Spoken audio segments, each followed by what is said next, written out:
Hi, இன்னைக்கு சூப்பரான அவரைக்கட்டை போட்ட சிக்கன் குழம்புங்க. இன்னைக்கு எங்களோட ராக்கெட் ஸ்டவ்வில் தான் செஞ்சுருக்கோம். வாங்க எப்படி செய்கிறதுன்னு பார்க்கலாமா. 1 டேபிள் ஸ்பூன் ஆயில் விட்டு 3 கைப்பிடி அளவுக்கு சின்ன வெங்காயம், 2 தக்காளி, 6 பல் பூண்டு, 1 துண்டு இஞ்சி போட்டு நல்லா வதக்கிக்கோங்க. நல்லா வதங்கினதுக்கப்புறம் அரை மூடி தேங்காய், 3 டேபிள் ஸ்பூன் மல்லித்தூள், 1 டேபிள் ஸ்பூன் மஞ்சத்தூள் போட்டு உடனே இறக்கிட்டு இதை நல்லா அரைச்சி எடுத்து வச்சுக்கோங்க.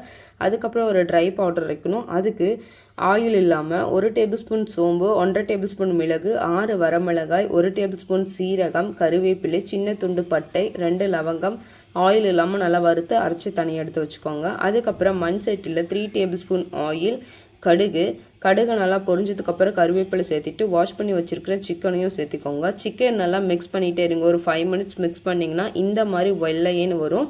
வந்ததுக்கப்புறம் நம்ம அரைச்சி வச்சுருக்கிற ட்ரை பவுடரும் சேர்த்துக்கோங்க. ட்ரை பவுடர் சேர்த்து ஒரு மிக்ஸ் பண்ணி ஒரு 2 மினிட்ஸ் வதக்கிட்டு நான் 3 கைப்பிடி அளவுக்கு அவரைக்கொட்டை சேர்த்துக்கிட்டேன். அதுக்கப்புறம் அரைச்ச மசாலாவுக்கு தேவையான அளவு தண்ணி சேர்த்து ஒரு தேவையான அளவு உப்பும் சேர்த்துக்கோங்க. சேர்த்துட்டு நல்லா மிக்ஸ் பண்ணி நல்லா சிக்கன் வேகிற அளவுக்கு விட்டுருங்க.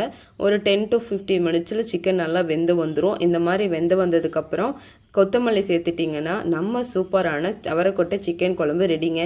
இது ரொம்பவே சூப்பராக இருக்கும். கண்டிப்பாக ட்ரை பண்ணுங்கள். பிடிச்சிருந்தா லைக் பண்ணுங்கள், ஷேர் பண்ணுங்கள், கமெண்ட் பண்ணுங்கள். தேங்க்யூ ஃபார் வாட்சிங்.